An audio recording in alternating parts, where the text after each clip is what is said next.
Assalamualaikum warahmatullahi wabarakatuh. Selamat sore buat teman-teman semua dimanapun berada ya.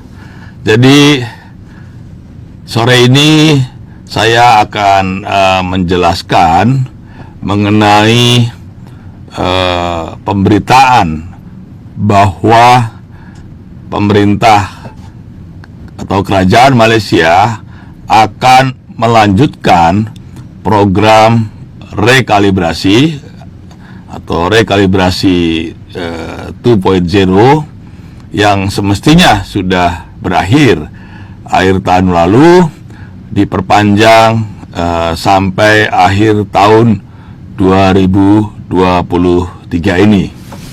Dan ini sudah diumumkan oleh Menteri Dalam Negeri Malaysia, Datuk Seri Saifuddin Nasution, beberapa hari yang lalu. Setelah ada pengumuman ini, KBRI dan saya sendiri banyak sekali menerima pertanyaan-pertanyaan dari teman-teman PMI mengenai program rekalibrasi 2.0 ini ya. Ini kita bisa lihat di Facebook ya.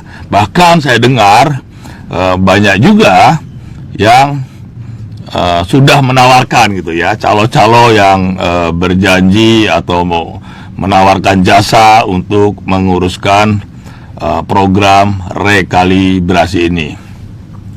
Nah, untuk mendapatkan informasi lebih lanjut, lebih detail mengenai program rekalibrasi 2.0 ini, kemarin saya sudah bertemu dengan Menteri Dalam Negeri Bapak Datuk Seri Saifuddin Nasution, didampingi oleh beberapa pejabat, termasuk ada dari imigrasi, KP Immigration, dari Kementerian Sumber Manusia, dan pejabat lainnya untuk membahas masalah ini.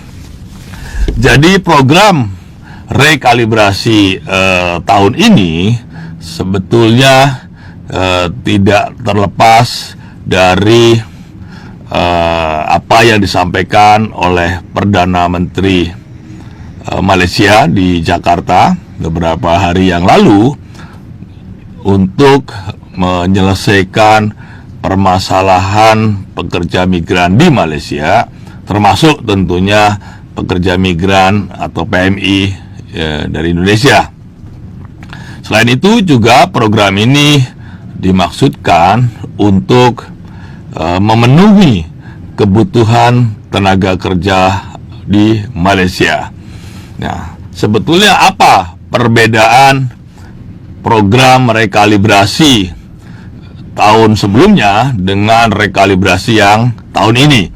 Nah, ini memang sampai saat ini pihak Kementerian Dalam Negeri, dalam hal ini Jabatan Immigration, masih merumuskan secara rinci mengenai SOP dan juga persyaratan-persyaratannya. Jadi ini sekarang ini masih dirumuskan dan diharapkan dalam beberapa hari ke depan akan ada pengumuman lebih lanjut terkait detail SOP dan juga persyaratan-persyaratannya. Jadi sementara ini program ini belum dapat dilaksanakan karena masih menunggu rincian atau detail SOP dan persyaratan-persyaratannya. Nah, sementara itu kita sudah mendapatkan gambaran umum mengenai program ini ya. Yang pertama, prinsipnya adalah program rekalibrasi ini sifatnya lebih diperlonggar atau lebih dipermudah persyaratan-persyaratan yang diminta. Jadi secara umum nih ya, siapa saja parti yang sekarang ini sudah ada di Malaysia ya. Jadi ini khusus yang sudah ada di Malaysia sekarang ini, bukan yang baru datang, ya, bukan yang baru datang. Pati itu nggak boleh, ya. Ini akan kita rumuskan lebih detail. Kemungkinan bagi mereka yang datang ke Malaysia setelah 1 Januari ini tidak dapat diproses, karena ini artinya mereka memang sengaja datang ke Malaysia sebagai pelancong, lalu di sini ikut program rekalibrasi. Tujuannya bukan itu.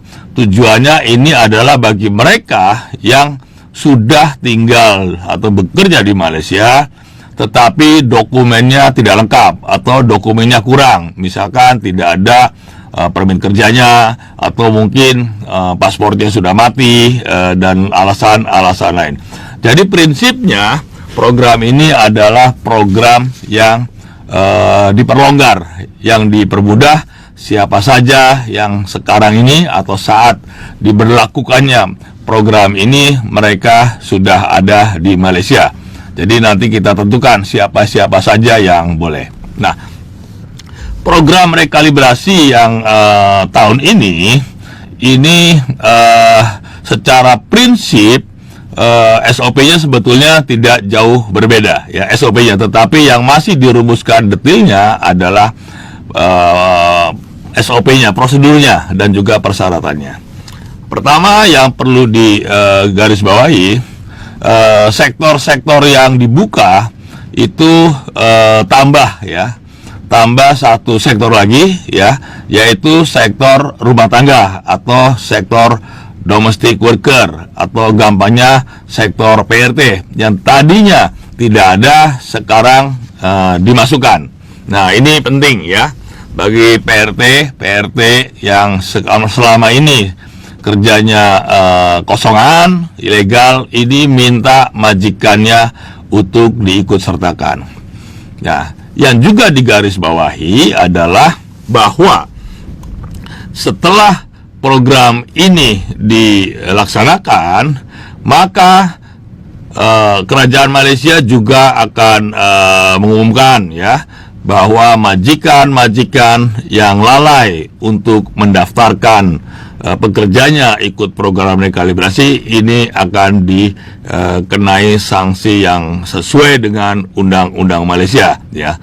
Jadi bagi teman-teman yang sekarang ini kerjanya kosongan, minta majikannya untuk mendaftarkan atau untuk mengikut sertakan, karena setelah program ini juga sesuai dengan pernyataan Perdana Menteri Malaysia, Datuk Seri Anwar Ibrahim, bahwa penegakan hukum ini akan dilaksanakan secara tegas kepada siapapun juga, ya, termasuk kepada majikan.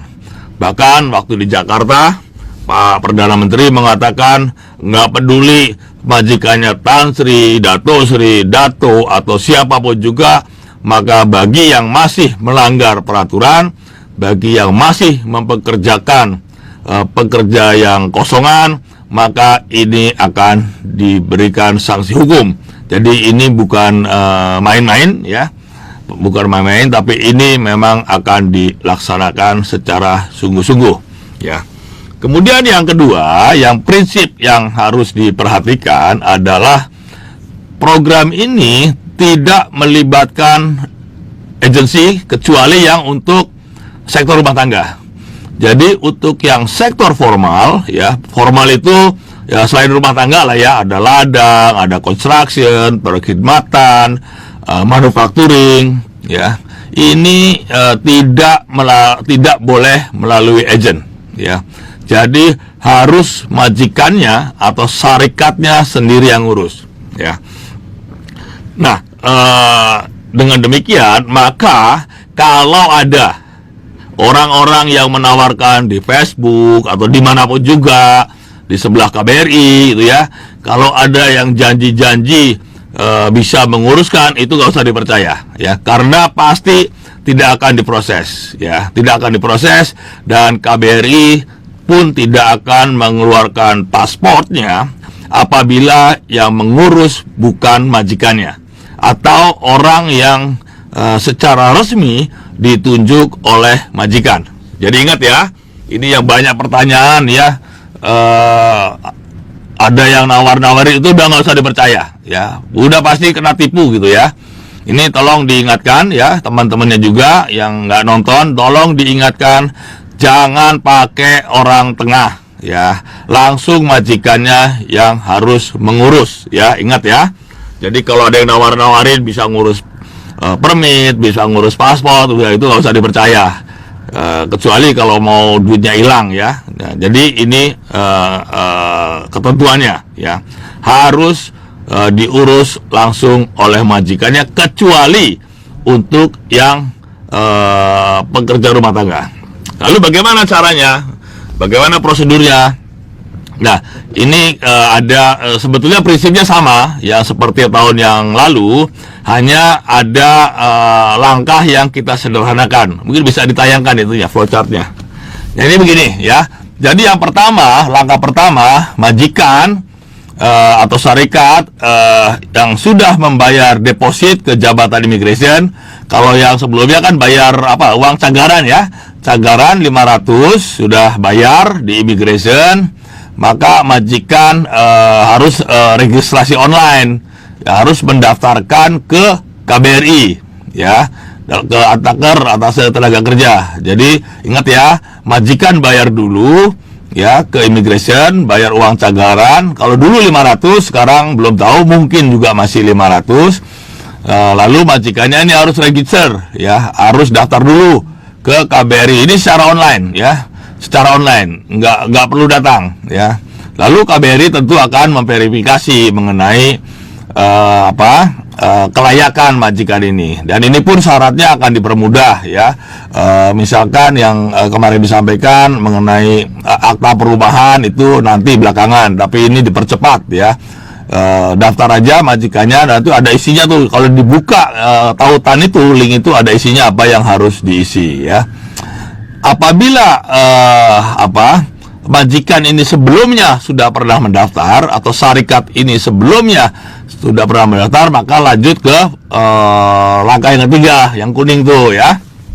Nah, kalau belum, jadi ini majikannya sama sekali baru ya, maka harus diisi data majikan ya. Di situ ada tuh identitas pengarah atau syarikat atau orang yang ditunjuk ya, contoh tanda tangan, kemudian SSM atau surat izin perusahaannya, kemudian upload surat jaminan yang ditandatangani oleh pengarah, artinya pengarah majikan tersebut ya. Nah, setelah ini diupload semua, maka KBRI akan melakukan verifikasi maksimum 2 hari kerja. Maksimum 2 hari kerja. Nah, setelah langkah kedua ini, maka isi daftar pekerjanya ya, itu juga akan diverifikasi. Isi daftar itu identitas pekerja, kemudian bukti resitnya itu harus diupload, kemudian paspor pekerja yang lama kalau ada, terus di-download kontrak kerja ya, ditandatangani oleh pekerja dan syarikat, kemudian di-upload lagi ya, di-upload lagi oleh majikannya yang sudah ditandatangani. Nah, ini bedanya. Kalau dulu ya, yang tahun lalu itu majikan dan pekerjanya kan harus datang untuk tanda tangan kontrak kerja ya, dua-duanya harus datang. Nanti nggak perlu datang lagi ya, cukup secara online saja. Jadi cukup di-download kontrak kerjanya, ditandatangani oleh majikan, ditandatangani oleh pekerjanya, lalu di-upload lagi. Nanti KBRI akan verifikasi. Nah, formatnya atau formulir kontrak kerjanya itu sudah ada, tinggal di-download aja. Tinggal di-download, tidak perlu ini, tinggal isi namanya ya, sektornya dan lain-lain. Jadi yang kosong itu tinggal dilengkapi ya. Lalu yang keempat ya, yang keempat nanti pengarah atau orang yang ditunjuk oleh perusahaan untuk datang ke KBRI sesuai dengan jadwal yang dikirim oleh KBRI melalui email ya. KBRI akan memverifikasi, mencocokkan dokumen-dokumen asli dengan yang diupload, kesesuaian ini sesuai apa enggak ya. Tapi yang di sini pekerja nggak usah datang di langkah ini. Pekerja nanti hanya datang setelah verifikasi selesai, datang ke KBRI untuk membuat paspor ya, untuk membuat paspor. Nah, sekarang yang banyak pertanyaan, ini dokumennya apa saja yang bisa digunakan untuk mendaftar uang cagaran. Jadi ini disesuaikan dengan peraturan imigrasi nanti.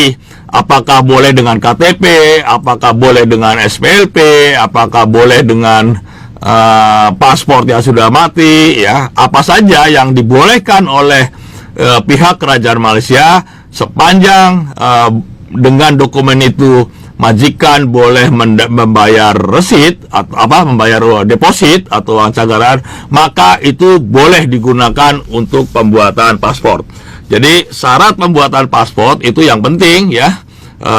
Itu tadi bayar uang cagaran yang 500 di immigration, ya, bayarnya nggak di KBRI, bayarnya di immigration.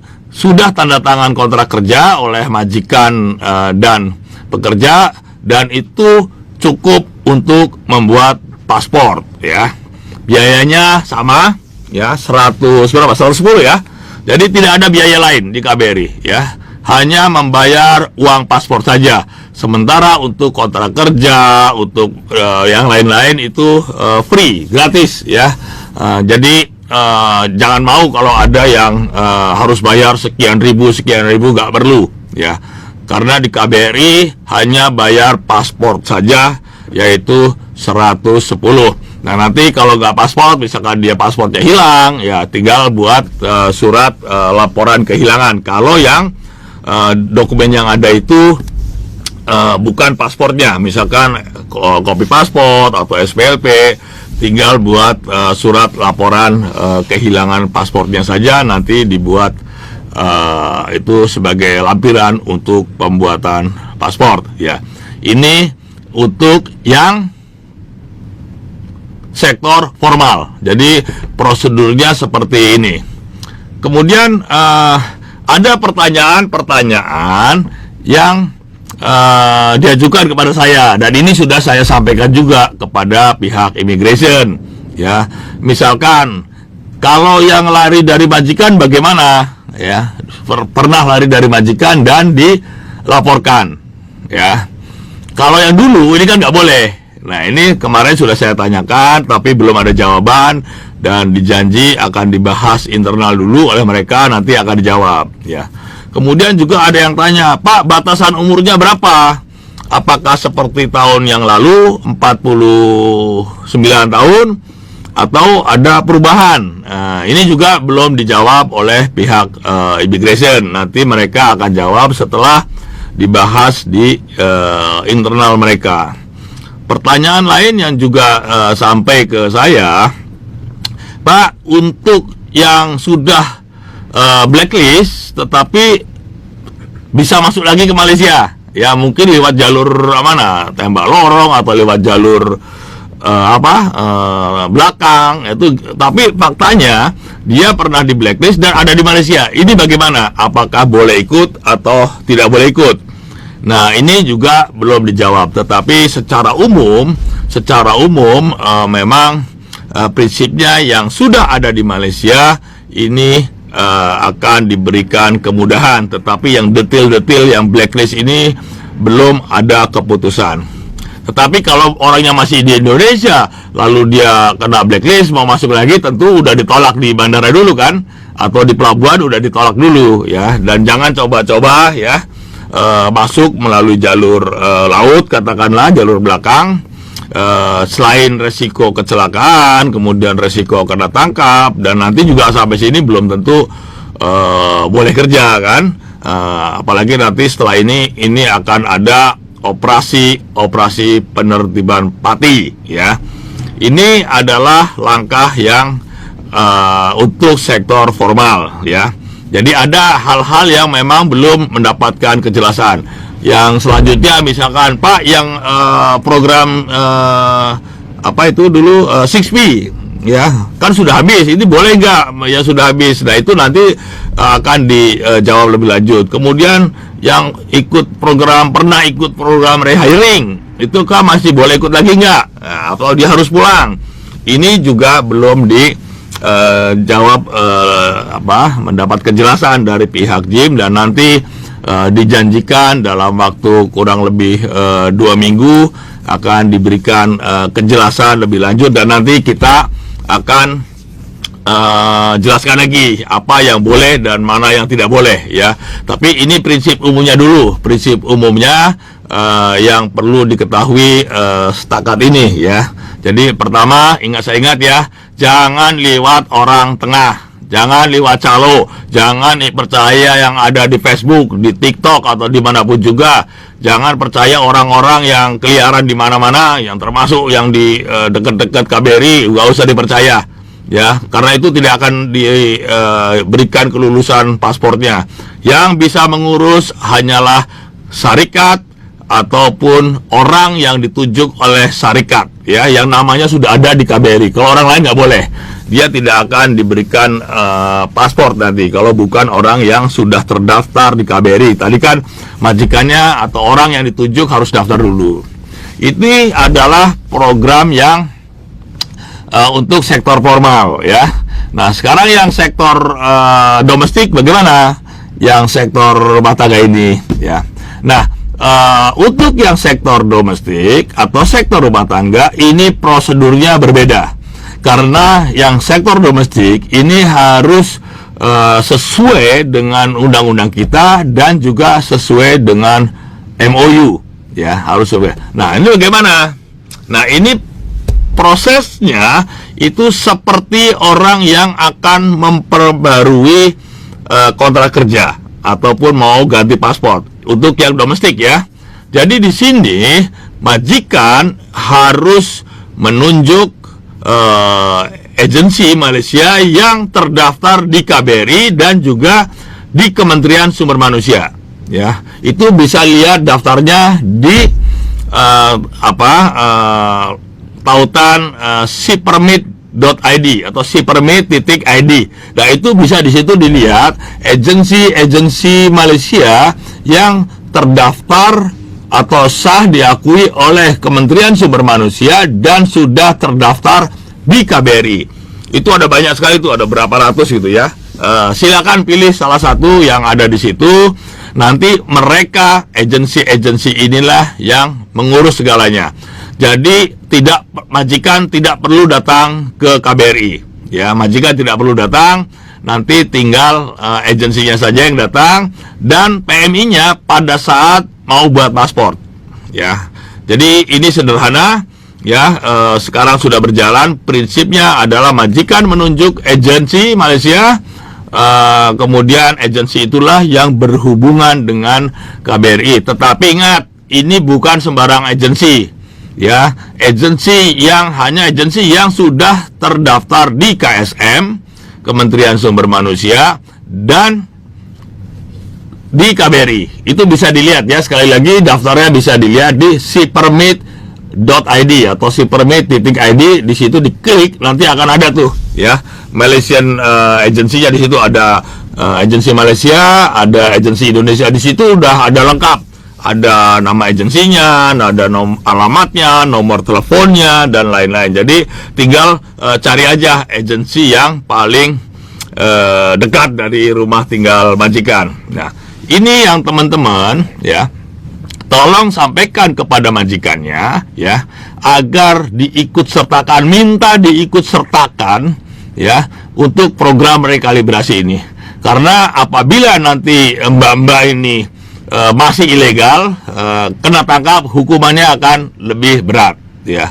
Bukan cuma mbaknya aja yang kena hukuman, tapi majikannya pun akan kena hukuman.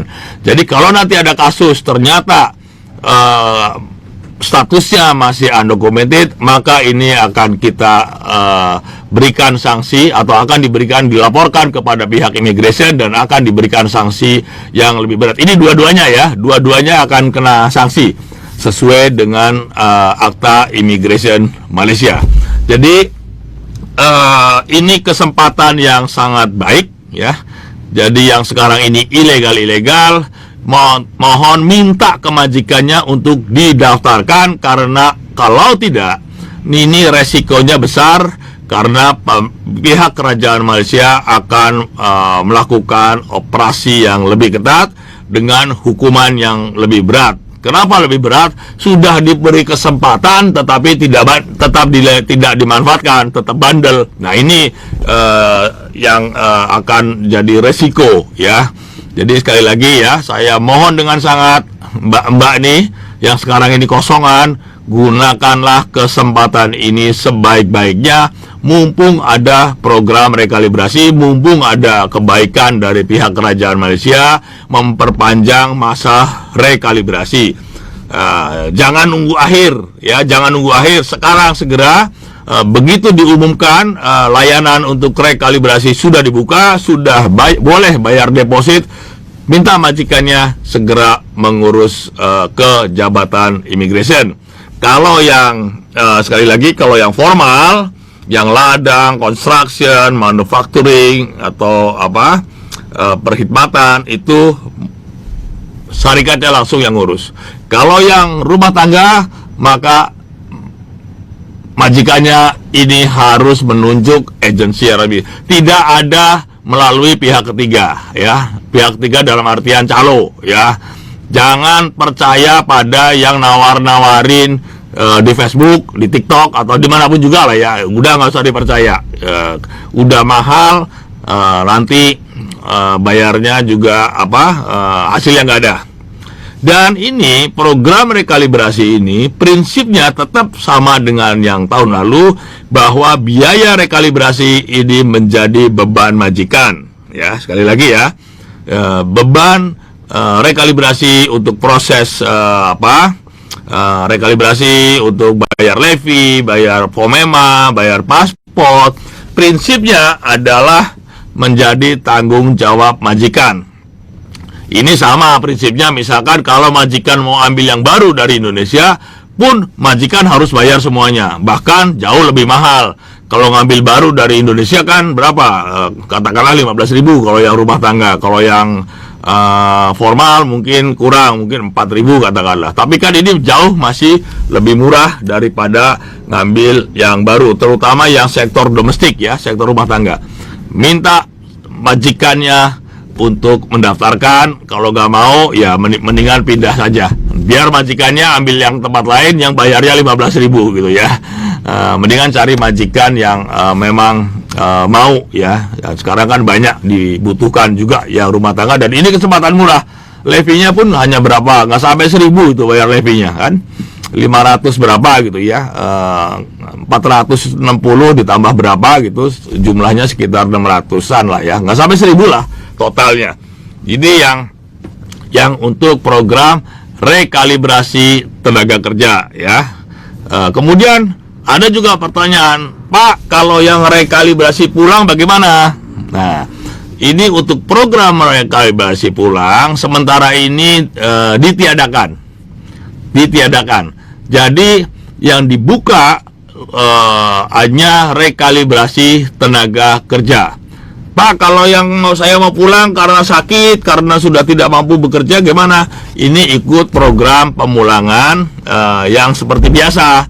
Ya memang bayar komponnya mahal, 3.100 ya, 3.100 kalau sudah overstay-nya lebih dari 1 tahun. Tapi kalau overstay-nya atau izin tinggalnya melampaui batas waktu sebulan, 2 bulan, 3 bulan, tentu jauh lebih murah. Nah, ini program rekalibrasi ini sekali lagi hanya untuk program rekalibrasi tenaga kerja saja ya. Rekalibrasi untuk pulang belum dibuka, jadi masih ikut prosedur yang sekarang ya. Hanya kemarin kita sudah minta juga, kita memohon kepada imigresen agar proses untuk pembayaran kompon check out memo ini bisa dipercepat, terutama bagi yang sakit ya. Kita sudah minta dengan pertimbangan kemanusiaan ini supaya bisa dipercepat, dan itu akan menjadi perhatian. Nah, itu prinsip-prinsip yang umum mengenai program rekalibrasi tenaga kerja yang sekarang ini berlaku. Jadi satu ya, yang penting ini belum dibuka ya, belum bisa dimulai karena immigration sendiri masih menyiapkan detail SOP dan persyaratannya. Tunggu sampai ada, dijanjikan sekitar 2 minggu, karena untuk juga mengaktifkan platform ya, mengaktifkan platform yang karena kemarin sudah berhabis, lalu ditutup, sekarang dibuka lagi. Jadi sekarang ini tunggu dulu sampai ada pemberitahuan lebih lanjut. Yang kedua, program ini tidak melalui calo, tidak melalui agensi untuk yang formal. Jadi urus langsung oleh majikannya. Sekarang dipermudah ya, yang penting daftar, bayar cagaran, nanti datang sekali saja pada saat kontrak kerja, itu belakangan nanti bayarnya. PMI-nya pun nanti datangnya pada saat bayar paspor, ambil tamprin untuk buat paspor, itu saja. Kontrak kerja tidak perlu di KBRI ya. Jadi itu yang terpenting yang dapat saya update. Yang untuk rumah tangga, ini yang penting sebetulnya yang rumah tangga lah ya. Rumah tangga ini yang paling banyak kasusnya, ini justru yang pekerja di rumah tangga yang kosongan. Ini yang paling banyak. Jadi tolong ini dimanfaatkan, minta betul kepada majikannya supaya data mbak-mbak ini ada di kita. Ya, kalau ada apa-apa, ini kita bisa monitor karena ada agensi yang bertanggung jawab ya. Tolong dimanfaatkan betul-betul. Ini saya minta teman-teman yang aktif di organisasi sektor rumah tangga ya, atau siapa saja lah ya, minta ormas-ormas tolong ini disebarluaskan, terutama yang sektor rumah tangga karena ini yang paling banyak masalah. Minta diikutkan dalam program rekalibrasi yang mumpung sedang dibuka dengan biaya yang jauh lebih murah. Kalau ambil baru itu 15.000 paling ya. Kalau sekarang paling habis berapa ya? Nggak sampai 1.000 itu ya. Plus bayar agensinya lah. Ya katakanlah habis 3.000 lah paling banyak ya. Paling banyak 3.000 ya. Jadi kan jauh lebih murah dibandingkan 15.000, apalagi kalau sekarang yang sudah kerja di situ kan udah cocok dan lain-lain. Ini yang penting, ini saya kira yang ingin saya sampaikan ya. Yang penting jangan percaya calo, jangan percaya yang nawar-nawari di Facebook, itu bohong. Nanti tidak akan kita proses ya. Dan yang hal-hal lain udahlah, lebih baik tanya ke KBRI, berhubung ke KBRI, jangan percaya siapa-siapa orang yang tidak bertanggung jawab. Ini sampai sekarang tiap hari ada aja tuh yang laporan ke saya tuh, yang kena tipu lah, yang kayak bayar yang cashless kena bayar 30 ringgit lah. Ini kan kejam sekali ya. Padahal di MCash itu kan jauh lebih murah. Kalaupun nggak bisa, minta tolong MCash, bayarnya berapa itu? 5 ringgit kalau nggak salah ya. Padahal di sebelah itu ada yang lapor saya, Pak, saya kena bayar 30 ringgit, saya bayar 50 ringgit. Nah, ini uang saya nggak lengkap, cuma ada 90. Nah, gini-gini kan nipu namanya ya. Itu di MCash kan sudah ada kiosnya tuh yang di apartemen itu. Yang di sebelah-sebelah itu nggak usah diikutin lah ya. Ini kadang-kadang bikin yang nipu-nipu, kita sapu juga tuh yang di sebelah nanti ya. Jangan ya, lihat aja lah, tunggu aja. Kalau masih nggak bandel juga tuh ya, kita sapu juga tuh ya. Yang bandel-bandel bohongin para PMI ya. Tunggu aja lah, kalau memang nggak mau sadar juga ya, ada batasnya lah ya. Ada batasnya nanti ya. Jadi, tapi teman-teman ingat, jangan percaya pada orang-orang yang tidak bertanggung jawab, yang tidak resmi, yang mau nawarin ini, nawarin itu, udahlah, nggak usah dipercaya. Saya kira itu ya yang penting untuk sementara ini. Nanti kalau sudah ada SOP yang lebih detail, sudah ada persyaratan yang lebih lengkap, yang boleh dan tidak boleh, maka saya akan update lagi, saya akan jelaskan lagi supaya teman-teman bisa lebih jelas. Tapi sementara ini tunggu dulu ya, jangan percaya sama yang nawar-nawarin bisa ngurus. Udah nggak usah dipercaya, duitnya hilang, saya jamin hilang gitu ya. Jadi lebih baik tunggu saja di sini. Dan sekali lagi ya, di KBRI tidak ada pungutan kecuali bayar paspor aja yang 110 itu saja. Nggak ada tuh yang bayar lebih dari 110 di KBRI untuk pengurusan ini. Yang lain-lain nggak bayar. Ya, yang lain-lain nggak bayar. Yang bayar tuh nanti di immigration, ada bayar levy, nanti bayar FOMEMA, dan lain-lain itu nanti di luar KBRI. Dan itu semua menjadi tanggung jawab majikan. Ya, saya kira itu untuk update pada sore hari ini tunggu sampai ada perkembangan lebih lanjut dari pihak Jabatan Imigresen.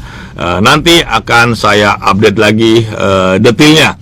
Tapi bisnis prosesnya itu sama, ya, bisnis prosesnya sama. Syarat-syarat umumnya itu masih sama, bahkan yang ini nanti akan diperingan. Yang diperingan itu nanti ada beberapa, misalkan batasan umur yang dulu pernah kabur dari majikan, boleh apa enggak, ini yang sedang dibahas oleh imigrasi. Nah, bagaimana kalau nggak lulus, Pak? Ya nggak lulus ya harus pulang, ya. Kalau dia nggak lolos, misalkan karena nggak lulus kesehatan, ya harus pulang dengan ikut program yang pemulangan. Berapa biayanya kalau yang nggak lulus? Nah, ini kita belum jelas. Apakah pulangnya itu nanti seperti rekalibrasi lalu, yang nggak lulus pulang dengan bayar 500, atau pulang dengan biaya yang lain, sama dengan yang lain, yang 3.100, atau tergantung berapa lama dia overstay-nya, ya. Dan juga ini tolong disampaikan kepada saudara-saudara yang ada di Indonesia, ya, jangan coba-coba masuk secara ilegal, ya, karena di sini nanti akan banyak operasi. Setiap hari saya dapat laporan dari bandara, dari pelabuhan, ada saja yang ditolak, ya, di NTL namanya, ditolak masuk, ya. Nanti kan cilaka. Bahkan kemarin 2 hari lalu saya dapat telepon dari Batam, Pak, ini di Batam numpuk. Ya numpuk kan, nggak boleh lewat sekarang, ya. Di imigrasi kita pun ada diperketat. Jadi lebih baik ikuti prosedur yang benar, ya, nggak usah ikut-ikutan lewat calo, janji bisa ngurus, nanti malah susah sendiri, ya, susah sendiri. Saya kira itu, ya, teman-teman, untuk update pada sore hari ini.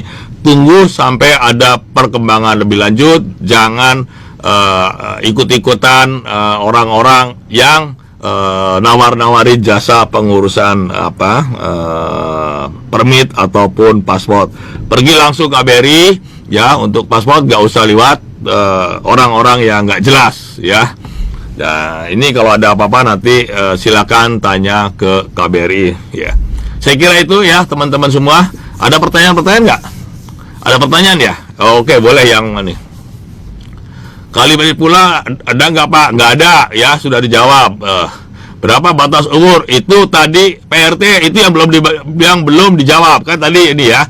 Umur yang batasnya belum apa. Ini nanti yang sudah saya tanyakan nanti akan dijawab, ya. Tunggu sampai update berikutnya. Sektor apa saja sama dengan yang sebelumnya, ditambah PRT, ya.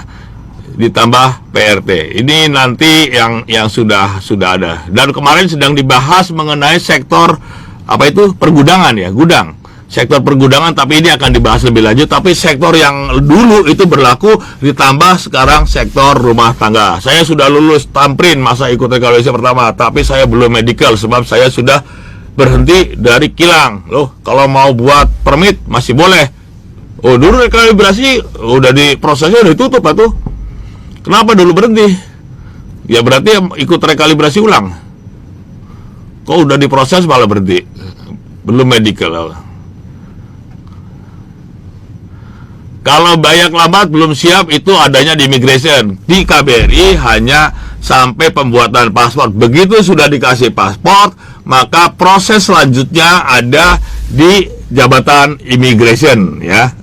KBRI hanya sampai pembuatan paspor saja. Proses rekalibrasi di KBRI itu sampai dibuatkan paspor, dan selebihnya itu nanti setelah dibuat paspor, nanti proses selanjutnya pembuatan PLKS, FOMEMA, itu sudah di luar KBRI.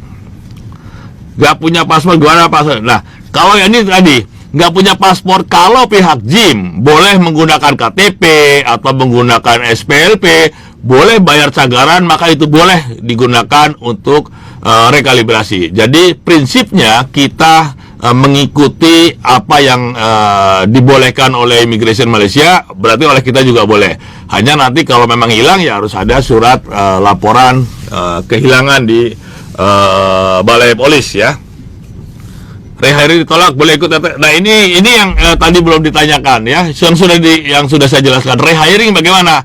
Apakah rehiring yang sudah habis itu masih boleh ikut lagi atau enggak? Ya, ini nanti bagian yang akan dimintakan penjelasan lebih lanjut yang rehiring dan 6P ya, 6P. Jadi tunggu nanti penjelasan lebih lanjut. Ada lagi? Sudah habis ya, berarti sudah jelas semua. Yang penting tunggu, sabar sampai ada pemberitahuan lebih lanjut ya. Tunggu ya. Jangan ikut-ikutan atau percaya omongan orang-orang yang nawarin di Facebook, nawarin di TikTok ya, nawarin yang di mana saja lah. Ya jangan percaya ya.